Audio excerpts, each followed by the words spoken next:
All right, welcome to the show. Today we have on Gregg Stevens. Gregg, welcome. Welcome. Thanks for having me.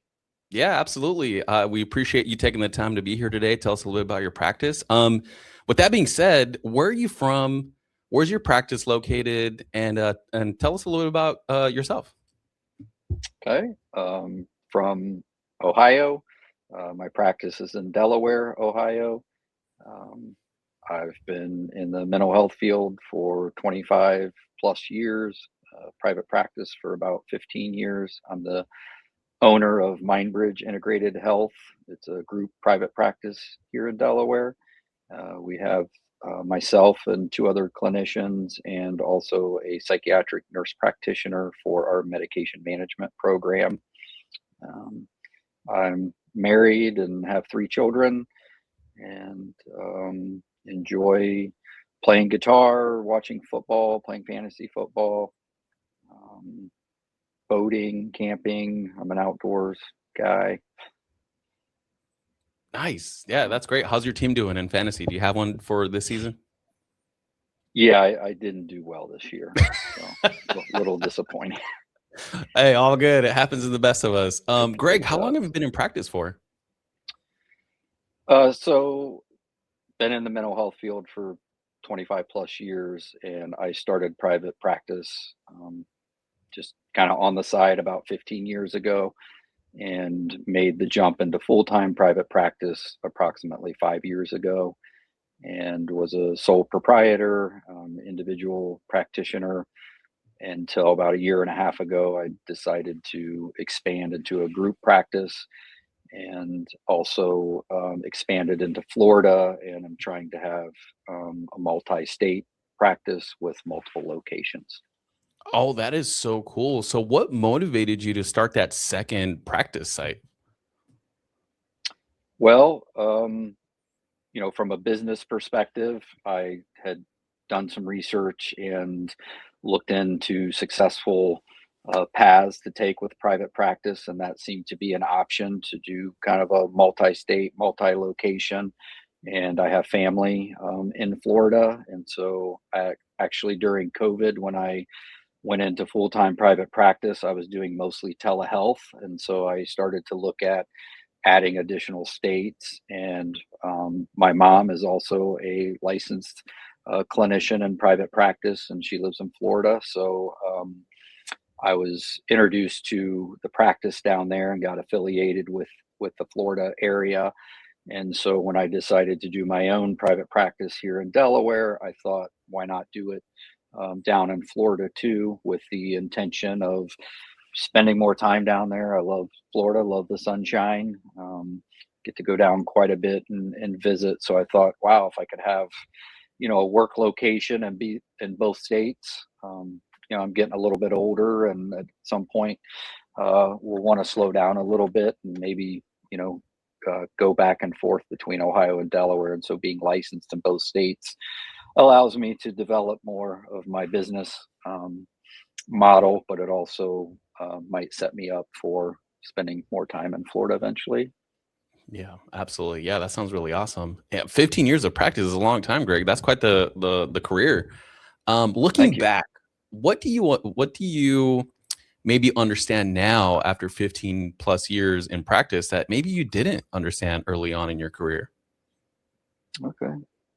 I would say that initially I was focused more on understanding the interventions and the treatment modalities Mm, to be able to help people, but um, learned relatively quickly that the relationship is the most important dynamic in the job that we do. And so, building those skills and developing that side of my practice, where I'm much more successful in developing that relationship, which leads mm, to more success with the interventions and the clinical modalities that we use. And so that was something early on that I don't think I quite understood as much. mm, And also networking with medical providers, understanding that a large percentage of people, when they're having mental health issues, they often go to their general practitioner or family doctor as a first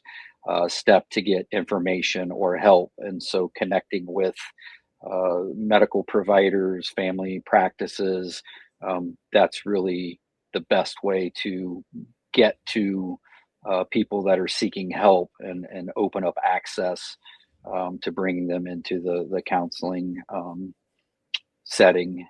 Yeah. That was pretty big. I really didn't think a lot about connecting with, the medical side. I think we see, Yeah. mental health and medical as two separate Hmm. areas, and the reality is they're very intertwined. And so understanding that early on was vital in building my practice. And I get, again, a large percentage of my referrals come from general practitioners and family practices.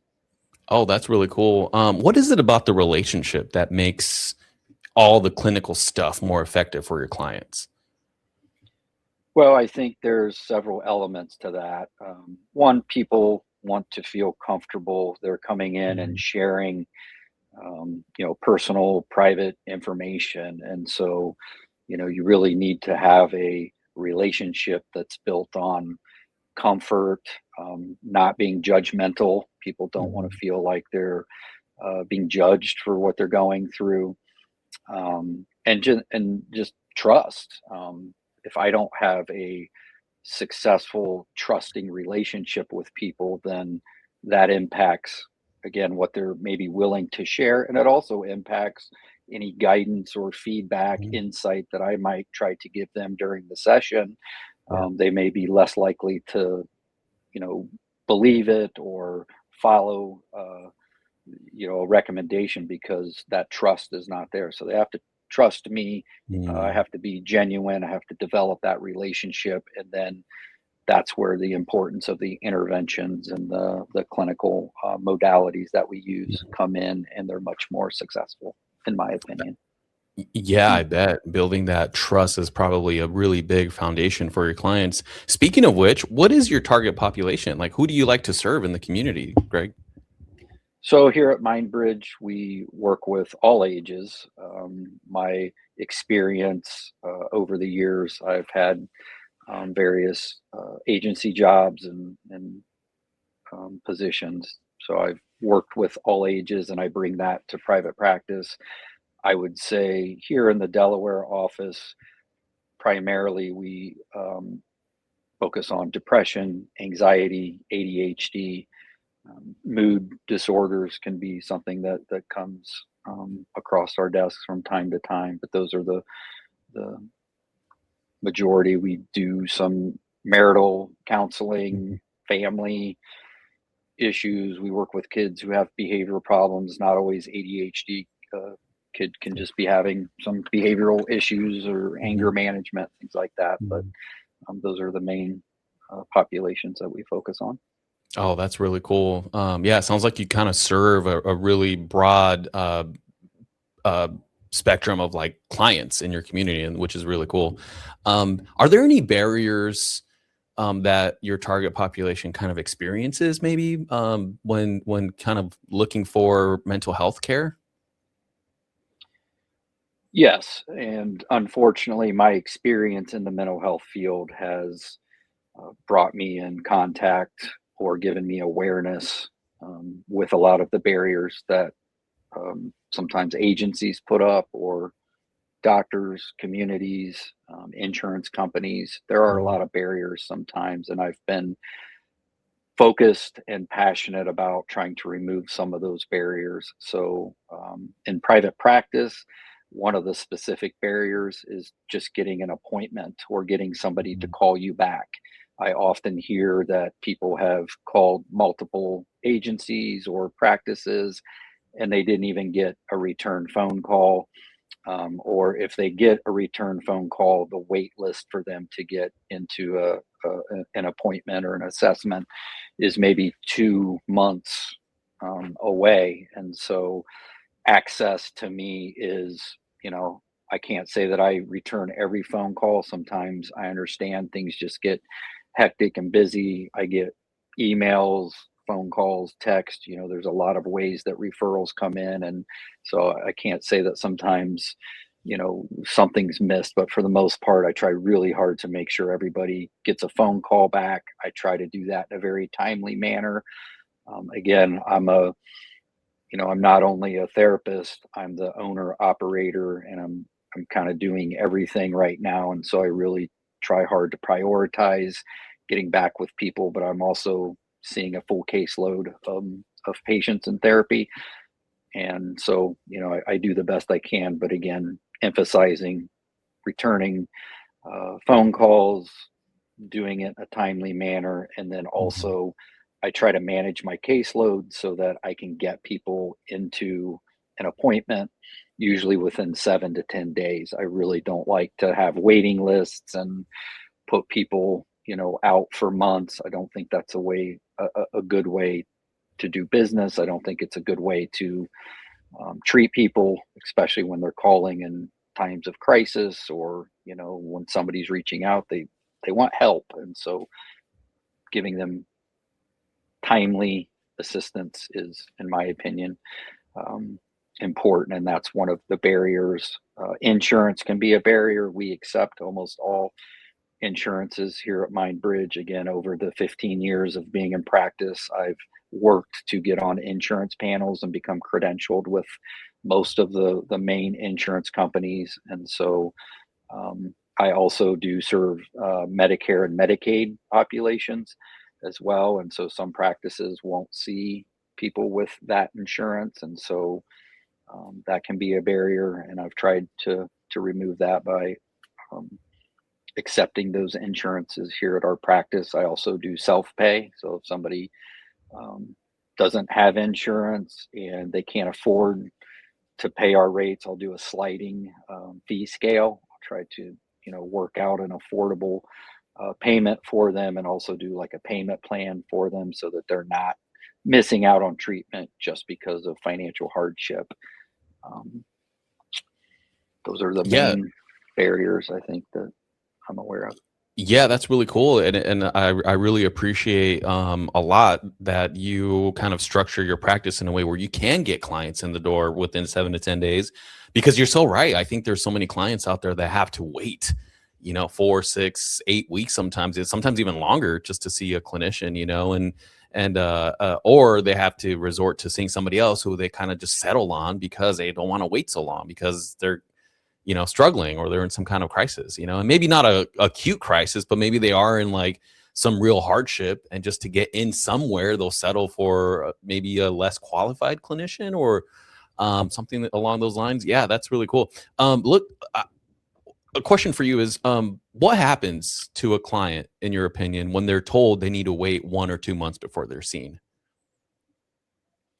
Well, for me, from the, I guess, business side of things, no shows can be, a problem. If we are scheduling appointments and people don't show up for those appointments, one, we don't generate any income for that time slot. We can't bill an insurance company for that. And also, somebody that could have used that spot doesn't get to come in. And so it's twofold. Mhm. And so, what I've noticed, when you put people out on a wait list, your no show rate climbs significantly. And that's because either somebody, they found another practice that can get them in quicker, and they don't call you to let you know, they don't cancel the appointment, or things have changed by the time their appointment comes up. They scheduling, they forgot, oh, this is going on now, I can't make the appointment.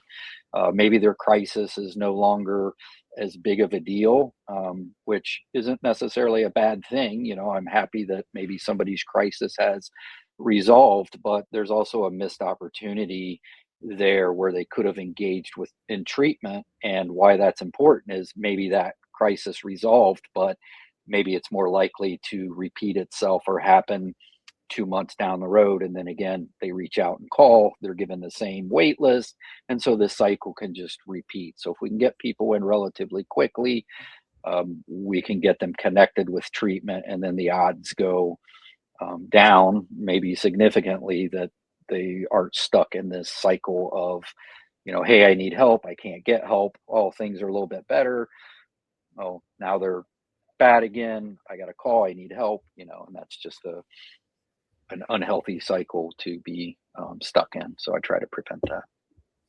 Oh yeah, absolutely. Have you received feedback from the clients, like just saying like that they're really, it's helpful, like to have your caseload structure like that so they can get in sooner? Like, what do the clients say? Yeah, and feedback is a big part of our job in general. So I love to get positive feedback that, Mhm. validates what I'm doing as a clinician. It feels good to know that you're helping. And I get positive feedback, typically right away, just from returning a phone call.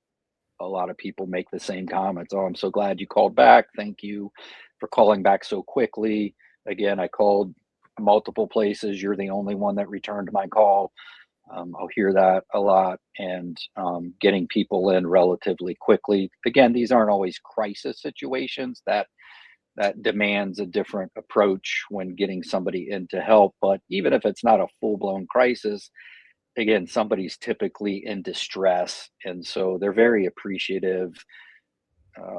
If their loved one, especially if it's like a parent calling for their teenage son, and they're really concerned about their son, and is this something that he needs help with, that they really don't know what the level of concern should be. So helping them feel good that, hey, I've got somebody relatively quickly.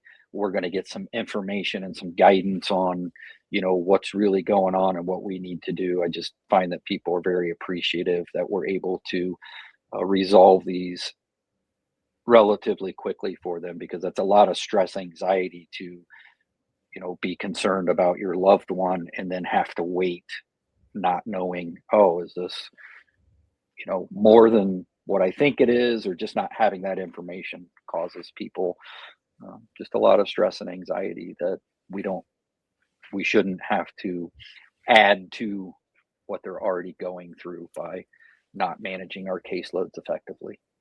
Yeah, Greg, and I really respect that you do that because you're right. I mean, sometimes just waiting causes stress. Actually, a lot of times it causes stress, especially when you're already stressed enough to go seek out a therapist.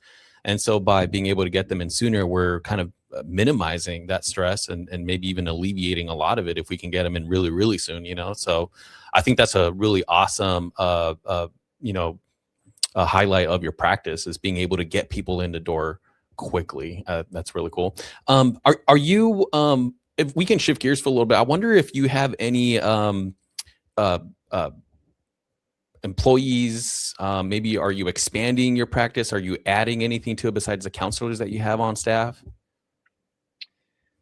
Yes. So our most recent focus is a medication management program, and that comes from some of my work history background. I was in a collaborative position in my last full time kind of agency job. And so I worked side by side with a nurse practitioner in sort of a medical clinic, and we would work together to treat mental health as well. So anybody that came in that had anxiety or depression, maybe they took medications, we worked side by side to help each other make sure that any decisions that were being discussed were the most effective and had the best chance for improvement. And so I really wanted to bring that model to the private practice uh, setting or agency that I was focusing on. And so I have a psychiatric I have a excuse me a psychiatric nurse practitioner that I'm bringing on board, as well as two medical assistants. And so we're going to have a medication management program that's part of what we're doing here at MindBridge. So anybody that comes in for counseling, if they're on any type of medication and they want consultation with a nurse practitioner, we can assist with that. Same thing, they can come in for medication management, and if counseling is potentially a good uh, fit for them, we've got counselors, and then we can collaborate together And that communication to me is so vital because, again, people often go to their medical providers, and that's not always a bad thing. Of course, there are great medical providers that do a wonderful job, but it's sometimes hard to communicate with these offices. Doctors are busy, we're busy. And so having somebody in your office and providing both of those, it increases the access and ultimately improves communication. And what I like to tell people is when you go see a medical provider, you're typically only going to spend 15 minutes with that person, maybe a half hour. That's an average, doctor's appointment. And then you're only going to go there maybe once a month to start out, but sometimes you go every 3 months. And so that's not a lot of time spent with that provider.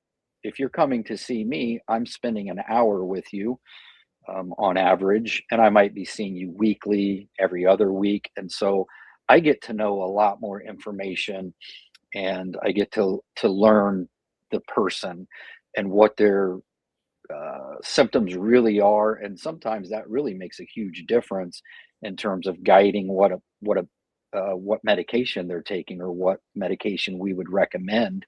And so again, just having that component here is something that I'm excited to bring on board. It's been a lot of work, but we're really close to seeing our first appointments in the medication management program, Mhm. and that's been the most recent addition to our agency.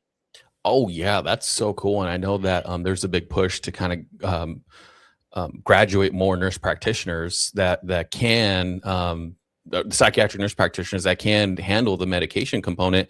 And I know there's a lot of demand from practices that want the nurse practitioners on staff. I do know a lot of people personally who are on multiple medications, right? Like not just for pain and stuff like that, but also like the antidepressants, and they're like on a whole list of medications which are appropriately prescribed, right? Um, with medication management programs, what benefit is there to having a that in house that can kind of alleviate some of the stuff that can go wrong with medication management? Yeah. So I think there's two sides to it. And what I learned in my previous job as a therapist, we're not doctors, we don't prescribe medication, so we're limited in, some areas. However, I think it's part of our responsibility to become educated as much as we can about medications because these are a big part of people's treatment. And prior to my last position, I had a general knowledge of medication, but I learned so much from the nurse practitioner, um, from the medical perspective and how she was making decisions, the medications that she was using, and it just opened me up to more knowledge and information. And so that helped me be a better therapist because when somebody walks in and they're telling me what medications they're on, I know a lot about them and I'm familiar with them, and I have that knowledge that I think it's again a professional responsibility to have, and it just makes the whole medication treatment side of things much better. And then the other side of it is the nurse practitioner learns from us because we're the mental health experts. And again, like I said earlier, we're spending a lot more time with the individual. And so think of the wealth of knowledge and information that we gain by spending time with people. And so not only bringing the mental health knowledge that we're trained and educated on into that medical appointment, but also the knowledge and information about the individual that we're treatment. When you put those two elements together, it's just an amazing thing to witness and be a part of. And what I saw was success. I saw people getting better a whole lot faster on a lot less medication with less side effects. And when I saw that change in, start to finish progress and the success that we were having, it just instantly became something that I knew again, like that's always been something important to me is, I'm in this field to help people. That's what I chose to do, with my career. And so if I'm going to help people, I want to, help them out the best that I can. I don't want to, look at it as, oh, well, hopefully they get better and, maybe it'll take a couple of years. I want people, their expectations are they're reaching out to me for expertise, assistance. They're putting their lives, their loved ones' lives on the line. And so, that's something that I, of course, take seriously. And I want to be able to provide the best treatment that's available to the best of my ability. And I'm not saying that, we uh, are perfect in what we do, but I think that, again, it's a professional responsibility to make sure that we're doing things the best that we can so that we're getting um, the, the most efficient treatment success that we can with people. And again, bringing that in-house enhances all of that. Greg, when you said I've seen success and you actually did this hand motion, dude, I got a little bit of a chill. I was like, that is so cool.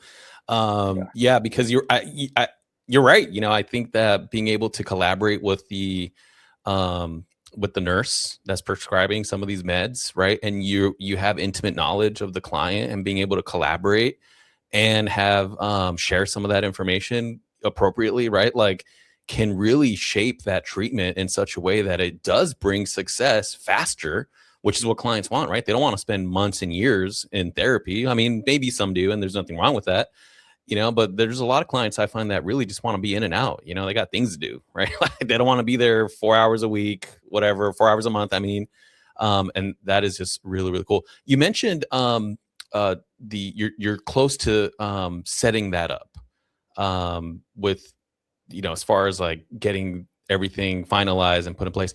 What's been kind of the biggest hurdle with the program? There's two, I guess, bigger hurdles, and that's just been our experience. But finding a collaborating physician has been a big hurdle for us.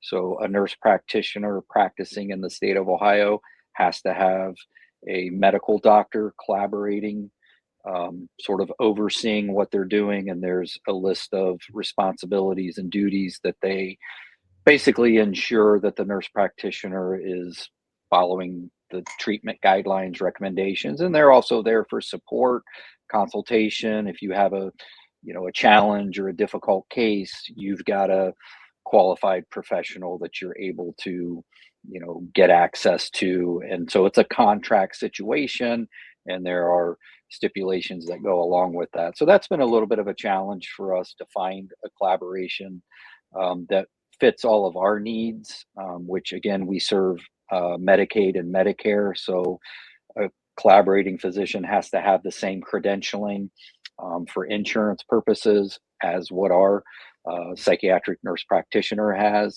And so just lining that up, there's also limitations to how many nurse practitioners a medical provider can oversee. So that restricts how many collaborating physicians are available. They're only allowed to do so many, so they're not taking on too much. And that becomes sort of a high risk, dangerous situation. So there's a lot of regulations. And that's, feeds sort of into both of, I guess, the challenges is making sure you understand all the regulations that come along with it, from even writing a contract up, and policies and procedures that your agency or organization is going to follow. And then the other barrier is just credentialing. So I'm credentialed with insurance companies, but bringing on a nurse practitioner, I have to get her credentialed with all of the insurance companies. And that just takes time. It's also an additional expense. I have to pay a credentialing fee per insurance panel. And then that can be a months long process. Each insurance company has a different process, and they can, there's no set timeline. So it could be 30 to 60 days, your credentialing comes in approved. Some insurance panels aren't accepting new providers. They have like open windows where, hey, we're full. And so you got to wait 6 months, to reapply again when we might be accepting new providers. So there are some insurance restrictions and just procedures that you have to go through to get somebody credentialed, and that's just the nature of what we do and what we practice. And there's a lot of insurance companies, and again, being here in Delaware in this market, there's a wide variety of employers. There's a large economic base here, and because there's a lot of different employers, they all have different insurance companies. So we've tried to get credentialed with as many of those as possible, which means we have to get our nurse practitioner credentialed with as many as possible. And that changes from year to year. There's always new insurance companies popping up. People come, in for an appointment, and it could be an insurance company that I've never heard of. Like, oh, that's new. And so, okay, now we got to start the credentialing process with that one, and then, go through that again. So those have been some of the challenges. Yeah, it sounds like there's a lot of red tape, to be honest. Like, and then one thing I do know is that the physician needs to match the credentials of their nurse, right? Like, is that a thing in your state? Yes, yeah. So is. If you're and trying I, to, and I didn't know that starting out, so that was something I learned. wow, yeah, and so that could be really tough when you're trying to credential your nurse, and the new insurance company that just popped up, and then the physician may not be allowed to be credentialed in that because they might be full of physicians, right? Like, so now you're like playing the whole game of like filling the whole what matches what. Like, man, that could be sounds like a challenge. With that being said, I wonder, do you think that the way the system's set up with like the regulations and all this red tape, is it limiting care for our clients more than necessary? Like, what are your thoughts on that? I mean, I'm sure that there are limitations in care because of the things that we have in place. And, my agency is a perfect example. I hired my nurse practitioner actually a little over a year ago. And so, this whole time we've had patients identified that we could have probably served here with our nurse practitioner, but because we're struggling to get everything in place, we've been unable to serve those people. But I also understand the need for the regulations and the procedures that are in place, because again, it's to ensure that things are done the right way, and ultimately that affects, again, people's safety, their health and well-being. And it's a good thing from that perspective that we have the policies and regulations. I'm glad in that sense that it's not a quick, easy thing to do, even though it gets frustrating. And red tape's red tape. We can all have our issues with that, but by and large, the things that I've encountered are things that are probably good things in the long run to keep people safe and make sure that anybody like myself trying to do what I'm doing, that we're doing things the right way, and that there's a consistent path to check, to have that checks and balances, again, to make sure that we know what we're doing and that we're doing things the right way, and that ultimately people benefit from that. So there is some restriction probably in limiting access, but the benefit is making sure that when people do get access, they're getting high quality, safe care. Yeah, absolutely. And I think you, I think touched on something really important, is that consistency across the board, right? Like, if it was different in different states or even in different cities and people were just kind of doing whatever, then that consistency would quickly erode, and probably standard of care would erode also, right? Like, I mean, that just kind of would be a risk that would be there. Shifting gears a little bit, Greg, I've just kind of had my pulse on the mental health field for a while now, and there's this kind of a movement now away from telehealth to in person. And I've seen and heard other practice owners kind of talk about how there's a growing demand for in-person sessions, which is different than from what happened in COVID, when most people were restricted to telehealth. Have you noticed that in your area as well? Yes, there's definitely been a pendulum swing since COVID, and um, I understand it. I think that from my experience, telehealth is a wonderful thing. I love it. I love the access and convenience. And for the people that it works well for, it works well. So I do a hybrid scenario here. I do about 2 days a week, remote or telehealth, and then 3 days in person. And that changes from week to week. But um, I think that there's just people that, one, they have a belief that doing counseling in person is just the way to do it, that there's something about the relationship, going back to what we first talked about, getting that connection with somebody. And some people just need to do that in person. I also think that coming to an office, what I find is that people, this becomes not a sacred place, but just an important place for them to come to. It's a nice office. It's comfortable. It's sort of their safe space. They know what to expect here. It's private. Um, some of the challenges of telehealth can be just that. You're at home, and somebody comes over to your house unexpected, or your doorbell rings, or a family member that wasn't supposed to be there comes in, or even if you're trying to do it with other family members home, you may go to a bedroom or an office or something and close your door, but there can still be disruptions and distractions. And again, sometimes people are trying to get out of maybe a little bit of a chaotic environment, or just their kind of everyday lives. I sometimes equate it to like going to the gym. I can exercise at home, but there's just something about me going to my gym and getting away, and just that's my own space. It's my own separate experience. And I just think that translates into the counseling environment, that people just generally, for the most part, like having that in person, that place to go to. And it just works for a lot of people. And so I think, again, you're seeing that pendulum swing back and forth.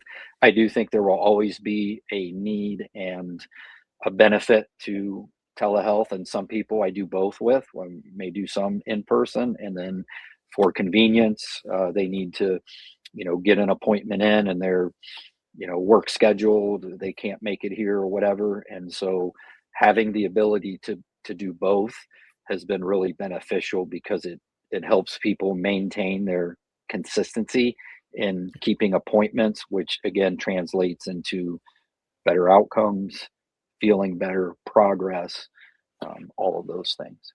Oh yeah, that's I mean, the your analogy of like the gym is perfect, I think, because it's so true. Like I have workout equipment in my garage, but I'd rather go to the gym. Like there's just something about being in that environment. And I think Yes. there is something to be said about switching up the environment, like just getting away, that the gym is the place to work out, really nothing else, right? And it's really cool to have that. And that makes a lot of sense. Greg, do you have any experience? I know you mentioned earlier working at an agency. Have you ever worked outside of an agency, or have any other kind of work experience, that maybe in a school, maybe in a court setting, and how have those kind of experiences shaped your current clinical work? Yes, I've had multiple jobs throughout my career, and I waited to get into private practice. And I had often thought about, should I have done private practice sooner? Some people try to get into private practice right out of grad school, and I didn't go that route. And I'm not judging that or think that's a bad thing to go. But for me, the agencies and the jobs that I've had really set me up to be much more successful, I think, in private practice, because there's almost nothing that can walk through my door that I haven't encountered, had experience with, worked with in some capacity as part of my experience. And so I've worked at children's services. I was also part of a school-based social worker program for children's services, as well as another agency. I've worked in treatment foster care. I've worked in a medical clinic that I talked a little bit about earlier, but that was actually based within a school district. So it was kind of a unique uh, program to be a part of. So I got a little bit of school social work plus working in that medical component. And some of the experiences with the previous jobs that I've had brought me in, constant contact with the courts, attorneys, probation, hospitals, medical providers, police departments, sheriff departments, EMTs, just any professional in the community, any organization that you can think of. I've probably had some experience interacting with, understanding, helping people work through those systems, navigate them, give them, I'm not obviously an attorney, so I don't give legal advice, but I can, you know, based off of my knowledge or experience, I might be able to say, hey, you need to consult an attorney. You're involved with this system, or here's, something you need to consider. So I really think that having the diversity of work experiences that I've had has translated into me being, again, a much more effective therapist, and allows me to confidently approach and interact with the situations that show up in my office on a daily basis. Yeah, and oh, I bet that it makes you a better advocate for your clients as well, right? Like if they're going through a particular situation and with this particular agency, like you can probably one, you probably have connections, and then two, just being able to navigate that with them and advocate for them if necessary, and if they ask you to do it in an appropriate and legal way, of course. But yeah, that makes a lot of sense. Earlier in our conversation, you mentioned parents calling in when they're trying to get their teenager in through the door. Um, you know, we're seeing a rise in depression rates for teenagers, both male and female, across the board, all across the country. Um, in your opinion, what do parents often struggle with most when they're navigating schools, mental health programs for their kids? Well, from a school perspective, one of my experiences from being a school-based social worker, so schools are not treatment facilities. They may often have some counseling components, but schools are focused on education. And so certainly accommodations are a part of the conversation when we're working with a student that has either academic issues, behavioral challenges, but those accommodations aren't the same as treatment. They're okay to incorporate in, helping somebody. They can be a vital component to somebody's functioning education behavior plan, but we also have to make sure that we understand that treatment is a vital component in that. So that's where I began to see my role as an advocate, is helping parents understand that yes, the schools are doing a great job with these things, but they're not a treatment center. They're not their teacher's not a mental health provider.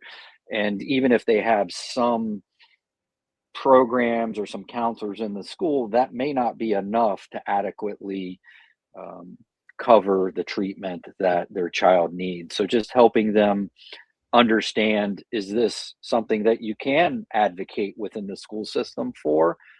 Great, I'll help you do that. But we can put too much on the schools, and uh, that's a failed, situation. And then parents are angry at the schools. Schools can be angry at the parents, and the missing component is treatment.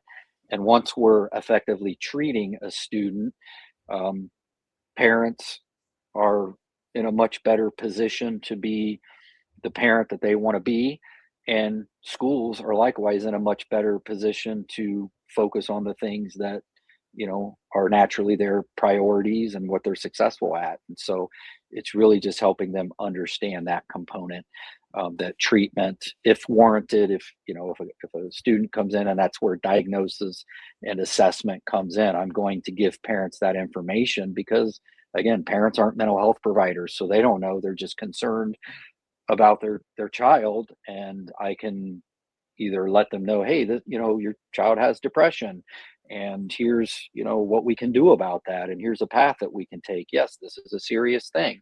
Or I might help them feel better and say, I don't think your child's depressed. They just have a few issues that we can work through, or could involve the parent, that we need to make some changes in the home. And that can help a parent feel better, knowing that, oh, okay, this isn't, I don't have to worry about depression. We just got to make a few changes and we're good to go. So it kind of works both ways in that sense.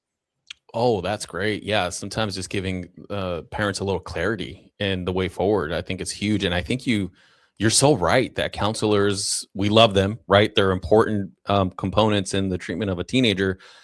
They also have a lot on their plate, with being in a school setting, and then they're not a treatment focused facility like in your case with your private practice, right? You specialize in treating kind of more in depth cases that require a you know, focused treatment, sometimes weekly or monthly. Yeah, that's so true. I wonder, do you, if necessary, are you able to reach out to the counselors and kind of like have like a big meeting with everybody, parents, counselors, yourself, or maybe your staff, and then kind of work together to come up with a plan for the teenager? Yeah, and again, with my experience, I've been in, you know, couldn't even tell you how many IEP meetings, or um, 504 plans in the schools, treatment team, again, children's services related issues, courts. I've gone to, juvenile court sometimes just to give, some information, or just to be a support to a student that I was working with. But that's a vital component that I think, um, MindBridge, how we approach things with my experience and knowledge.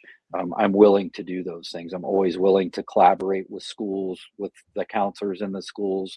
I'll have principals, call me on my cell phone sometimes. We get to that level where we're communicating because the situation, deems that necessary. Probation departments, I routinely will write reports for people, or just let them know, hey, this person's doing what they need to be doing. They're engaged in treatment. And that can go a long way. And again, helping people just navigate these systems. But yes, that's a big part. It's not always necessary. So one of the approaches that I believe in and working with people is to, and you said the word earlier, advocacy. We want to help people advocate, but I want to help people advocate for themselves too. So instead of me always doing that for them and going to a meeting, I only have, so much time in a day as well. But it's a much more effective process to work with somebody individually and teach them how to advocate for themselves. And then, yes, I may still be needed or available for an appointment, but a lot of times the parent is now able to walk into that meeting and say, oh, I know what I'm going to say. I know what questions to ask because Greg and I have talked about this in session and I'm prepared. And that even goes along with like doctor's appointments, helping again patients understand their symptoms, the medication, side effects, just having that knowledge, I think leads to more effective um, appointments with their medical providers, because people now, they know what questions to ask, or they know what information to give their medical providers so that they can make adjustments or changes to their medication. So it just, that collaboration again is a not just with my nurse practitioner, that being a collaboration, but um, we all interact with so many parts and systems and components to our communities and to our lives. And so understanding the power in that, the importance of it, and setting things up a way so that that can happen, is really what effective treatment is about to me. And I'm a big fan of collaboration. So, Wow. And as you were saying that, Greg, it just this idea came to mind. I'm like, yes, you're treating the patient, right, or the client. But at the same time, you're also helping them be better clients, better patients, if that makes any sense, right? Ask better questions, absolutely. be more informed, to be able to advocate for themselves is part of being and helping them learn to become a better patient for the future, And I think that's so true. And I think that's maybe something that some clinicians may miss. And so, especially maybe younger clinicians who don't have that experience, to be able to, like equip the client or the patient to be able to do that for themselves. That's so cool. Speaking of which, clearly you have a lot of experience. You've been around the block. Are you going to retire soon, Greg? What's going on? We can't lose you in the field. Thank you. Yeah, I'm what's called a seasoned clinician. That's the term that they like to use in our field. So yeah, retirement is something that I think naturally we talk about, we think about. I'm not anywhere near retirement or really giving it much thought. One of the things I love about the field that I'm in is I think you can do this for a long time as long as you're cognitively sharp, um, healthy enough to work with people. I think having people like me with the experience. I often tell people, even 15 years ago when I started in private practice, I'm not the same clinician that I was 15 years ago. I wish we could start out that way, but it's just not the way it works. And so I've grown tremendously. I've learned a lot, and now I get to enjoy sort of the rewards in being able to help people much more effectively, and I love that. So I'll do it as long as I can. I also that was part of my drive and determination to go into private practice full time and also transition to a group private practice. That was something that I just felt professionally. I wanted to continue to challenge myself. I've always kind of had a desire to be an entrepreneur, to be in business for myself, and just didn't really have the right timing and maybe the confidence to do it. And so when I got to that point where I had to make that decision, really, it's you got to do this now or sort of give up on it. That was part of my thinking was if I do it now, um, I can do this probably as long as I'm healthy enough to do it. And retirement can be one of those things that I just sort of take it as it comes. I think I'll probably dial things back. Maybe I won't continue to see a full caseload of patients on a weekly basis. Maybe I'll cut back to 10 or 15 sessions a week and focus more on managing the practice, and then try to get some time off, travel, things like that. Maybe grandchildren will be coming down the road at some Oh point, yeah. and I want to, do some things like that. So I think I'm trying to set myself up to do a little bit of both, and Yeah. again, do this as long as I'm passionate Mhm. about this. I love what I do, and I love walking into my office, on a daily basis. When I get here, there's a feeling that I get that it's just a special feeling. And as long as I have that and I'm contributing, helping people, I'm going to try to do that as long as I can. So, Oh man, as you're saying that, I could just imagine like how cool it is to be a client of yours, knowing that my therapist loves coming into work. They're passionate about that. You know what I mean? Like there's just something yeah, about that that is really awesome to know because I mean, as we all know, when we hire people to help us, like sometimes they could be slogging through it, and that may not be the most effective for our treatment. So, a kudos to you, sir, for still having that and staying engaged. If there's just kind of in the last few minutes wrapping up, Greg, a couple more questions. What would you want somebody to who's struggling right now to know about getting help, mental health help? well, I think, you know, giving people hope is an important thing. So that's something that I really try to focus with on people no matter where they're at. And sometimes people's lives are, they're in a pretty bad spot, and hope is hard to see. So I just try to encourage people to have hope, know that there's people like me out here that we love our jobs, we want to help. We're a non-judgmental.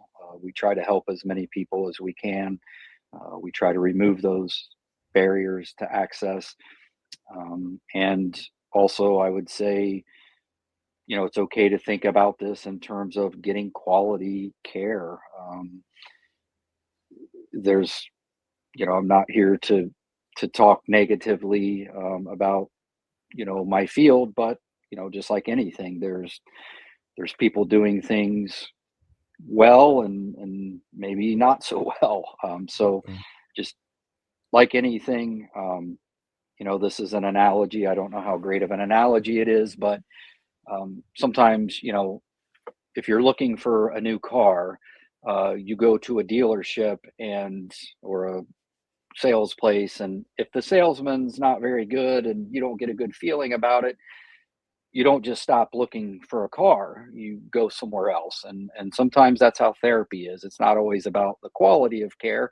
It may just be not a good, mix. Sometimes, we just got to find somebody that we kind of click with, that we feel comfortable with. So I always encourage people, if you've tried therapy and it didn't go well, or it just wasn't a good fit, there could be a lot of reasons for that. But um, have the mentality that, don't give up. Keep Mhm. trying. You may have to search a little bit. You may have to go through a couple of negative experiences before you find the right fit. But when you find that right fit, that's a great moment. That's, for many people, that's a life changing moment in their lives, and it's worth fighting for that, advocating for that, and making sure that not only are you finding the right fit, but you're getting quality treatment, um, because you deserve that. So that's, I guess, what I would want people to know. Oh, wow. Greg, with that being said, I think that's a great stopping point for us. What do you think? Yeah, yeah, I Yeah, agree with that. absolutely. Greg, thank you so much for taking the time out of your day to join us on the podcast. I really appreciate it. And maybe we can do it again in the future. That sounds great. Thank you for your time too. I appreciate All it. right, Greg, take it easy. All right, bye.